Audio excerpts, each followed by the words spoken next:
भाई साहब आज यानी कि आज पावर स्टार पवन सिंह के और ज्योति सिंह के शादी के सालगिरह बा। हाँ, इस शादी के सालगिरह बा जेके ज्योति सिंह खुद अपने इंस्टाग्राम के स्टोरी पे लगा दिले हैं। भाई साहब वो स्टोरी पे एकदम बहुत बकायदा लिखले हैं कि आज हम लोग के शादी का सालगिरह है और मैं यही चाहती हूँ कि पावर स्टार पवन सिंह जहाँ भी रहें खुश रहें, संपन्न रहें।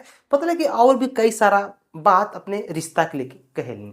लेकिन भाई साहब भी तो ज्योति सिंह का मैटर रहा है, लेकिन पावर स्टार पवन सिंह का कैले हमें प्रोग्राम में जाके ये मैटर के चला पूरी कहानी विस्तार से बता दिला। एक पहले अगर आप लोग हमारे यूट्यूब चैनल पर नए आवाज भाई साहब चैनल के सब्सक्राइब करा, अगर फेसबुक पे तो पेज के फॉलो करा। चला पूरी कहानी विस्तार से बता देते ला। भाई साहब एगो गाना गावलन पावर स्टार पवन सिंह अपने शादी के सालगिरह पे कि जब साथ देवे के ना रहे तो काहे के प्यार कैलू तू। भाई साहब आज के दिन, आज उनका शादी सालगिरह बा।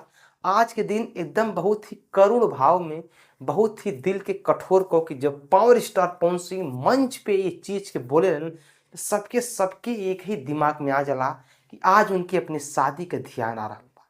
आज ही के वो दिन रहल कि जब अक्षरा सिंह के होटल में बंद को के बलिया में पावर स्टार पवन सिंह ज्योति सिंह के साथ में फेर आ लेते रहन।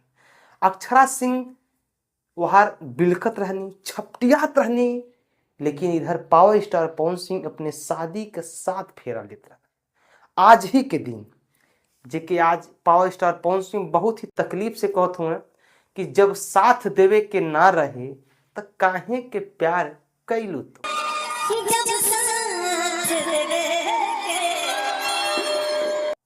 यार ज्योति सिंह पावर स्टार पवन सिंह के लिए बहुत ही आशीर्वाद, प्यार, दुलार, तमाम तमाम चीज के पोस्ट करे थे इंस्टाग्राम पे। पवन सिंह के साथ का फोटो भी लगोले ही इंस्टाग्राम पे। सब कुछ देखते हुए ये समझ में नहीं आ रहा बा कि जब पावर स्टार पवन सिंह के भी मोहब्बत बा ज्योति सिंह से, ज्योति सिंह के भी पावर स्टार पवन सिंह से मोहब्बत बा, तो ये बीच में प्रॉब्लम कहाँ काहे ना ये सब फिर से यार एक हो जाते हैं।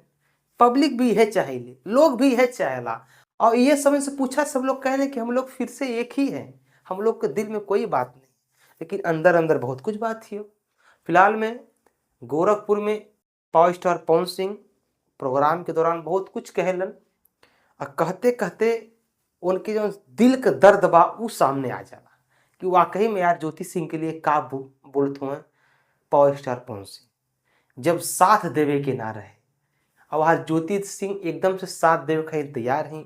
फिलहाल में मैटर का बा सब कुछ समझ में नहीं आ रहा बा। फिलहाल में हम का कहल चाहला कि हमारे तरफ से, हमारे पूरे चैनल की तरफ से पावर स्टार पवन सिंह के और ज्योति सिंह के शादी के सालगिरह के ढेर सारी शुभकामनाएं। आप लोगों के जीवन में जौन भी कलेश हो वो सब हट जाए, आप लोग एकदम से पति पत्नी के रूप से आप लोग आगे अपने जीवन की कंटिन्यू बढ़ाए। फिलहाल में आप लोग का कहल चाहबा नीचे कमेंट करा। अगर आप लोग हमारे यूट्यूब चैनल पर नया आवा चैनल के सब्सक्राइब करा, वीडियो को लाइक करा। हम मिलते अगले वीडियो में, तब तक के लिए नमस्कार, बाय प्रणाम, हर हर महादेव, जय श्री राम।